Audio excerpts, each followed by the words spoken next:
বৈঠকে কি আলোচনা হলো? দেখুন, পাড়ায় পাড়ায় সিদ্ধান্ত যেটা আছে, পাড়ায় সমাধান, আমার পাড়ায় আমার সমাধান, সেইটা নিয়ে আমরা আলোচনা করলাম।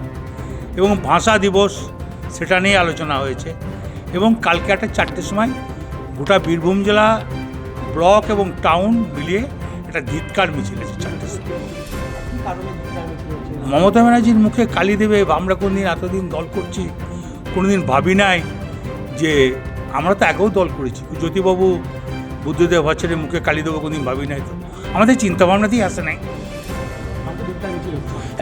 ওই ধরনের মানসিকতা ছিল না আমাদের।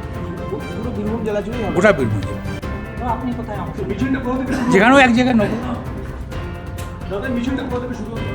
গোটা বীরভূম জেলায় যে অভিজিৎ আছে, আর মোরেশ্বর এমএলএ, লাভপুরের এমএলএ আছে, এবং ডিটেলস খুলে বলা হয়েছে 2 এমএলএ আছে, এবং তারাও থেকে এই মিটিংটা পরিচালনা করেছে এবং সুন্দরভাবে করেছে। ঠিক আছে।